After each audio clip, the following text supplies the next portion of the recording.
Ladies and gentlemen, my name is Malted Bampot and welcome to the Daily Independent for Friday the 31st of August, except it's being released on Saturday the 1st of September.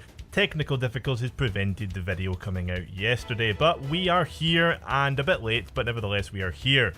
If you are a returning subscriber to the Independent, as always, welcome back, and if you're new to the show then stay tuned. This is a daily show where we look at the newest games coming out every single day and whittle them down to more digestible chunks. We also have some fun along the way, don't we? I think we do anyway. I do. I don't know about you guys.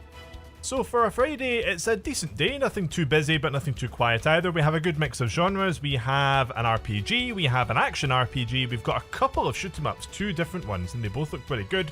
And we also have an anime title if you are so inclined. So without further ado, allow me to present the Independent's top 5 or maybe 6 games for Friday the 31st of August. Kicking off today, we have Shadows Awakening releasing on the PC, PS4 and Xbox One. This is a very pretty looking isometric action RPG and is part of the Heretic Kingdom saga, which isn't what I would call well known. The series started all the way back in 2004 with Heretic Kingdoms The Inquisition, and has had 2 other entries since then, and this game is the 4th in the series. So the saga overall is generally praised for its writing and dialogue, but not everybody agrees on its quality and engagement. I'd certainly say that it's a bit of a cult following. This new entry promises a lot of upgrades mechanically, as the game has switched to Unity for their engine, and visually there are definitely parallels with the Divinity Original Sin series. The game features a unique party system where you have multiple characters mashed together within a single demon, with internal dialogue and rivalries going on throughout the game. You have your typical RPG stats, a karma system and multiple endings, all coming together to offer a 20-hour playthrough, but apparently with scope for replayability, pushing the game to around 60 hours. All dialogue is fully voiced by Tom Baker, the narrator from the original Heretic Kingdom series, and you may also know him as the 4th Doctor Who, playing the character from 74 to 81. All in all, this is the sort of game that looks attractive, but you're definitely going to want to wait for some reviews.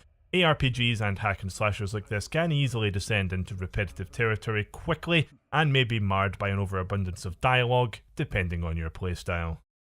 Next up, we have Rigid Force Alpha coming out today on the PC. This is a gorgeous looking shmup with a cracking synthwave soundtrack.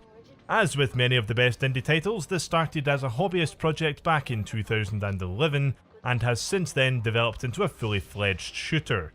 The developer is based in Hanover, Germany, and the game features missions with actual narrative and voiceovers, as well as more traditional arcade and boss rush modes. So not always present in this genre is the ability to change the difficulty level to suit, which is a good thing indeed. There's too much an emphasis on rock hard difficulty when it comes to shmups in general. Not often the most accessible genre. So this looks very much like a dressed up shoot 'em up with a bit of visual flair there and here to attract that extra attention. That's fine, as in the game's description they do seem to have ticked all the important boxes, especially since they mentioned the word huge in reference to the end of level boss encounters. Huge, massive, colossal, all words that are good to hear in reference to boss fights in shoot 'em ups. Fingers crossed that the initial reception is positive. Da da da da da da da da da. The Shinigami and Frieza have teamed up and are on a galactic conquest, laying waste to all who stand in their way. It's up to you, a sworn member of the Sweeper Alliance, to stop them. Team up with well-known characters from Naruto to fight off this planetary incursion, such as King Vegeta the Pirate Scallywag, Luffy the Noble, and Matsuda, aka the guy that pulls the trigger. Shh!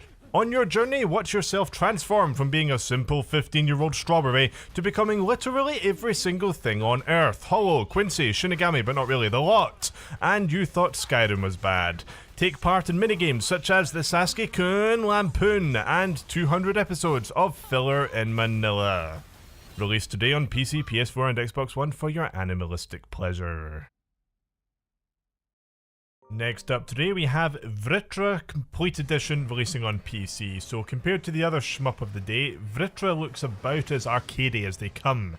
It definitely seems to relinquish the narrative for the sake of good old explosive fun. In this game you play the role of a dragon and you can pick up a series of power-ups to give yourself special abilities. And in traditional score attack fashion you have a score multiplier that increases whenever you defeat enemies using your special boost attack.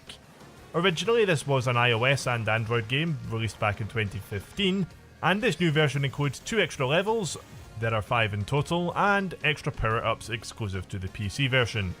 Reviews from the Android version of the game are pretty positive, with it currently sitting at a 4.3 out of 5. So all in all, there's nothing revolutionary going on here, but nevertheless looks like it could be a shout if you're looking for some purely arcade shooty shmup action.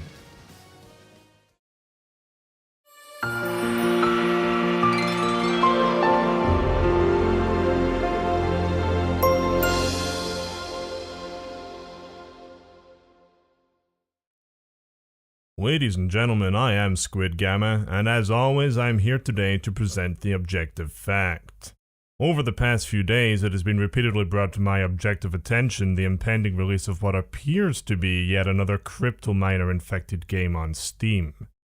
Seemingly abstract as a Alien Hunt 3D was only the lid to the metaphorical can of worms that is now spilling across the Steam platform. Crypto Farm, what may at first seem a rather innocuously named title, appears to be the latest in a series of games potentially with a cryptocurrency miner embedded within the executable.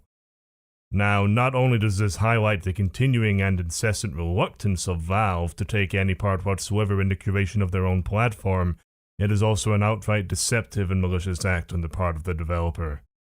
Please share this and spread the word as much as you can. Crypto miners are dangerous, and Valve really needs to start taking responsibility when trash like this makes it onto their platform. Once again, ladies and gentlemen, I am Squid Gamma, and I'll see you next time. Rounding off today, we have Resequenced entering early access on PC. This looks like a very imaginative title which pulls from lots of different sources of inspiration. It's an open world RPG focused on story, exploration and combat, which includes guns and other such implements. So it sure seems you can do an awful lot in this game, and that there are deep RPG mechanics as well as collectibles to find scattered throughout the chapters.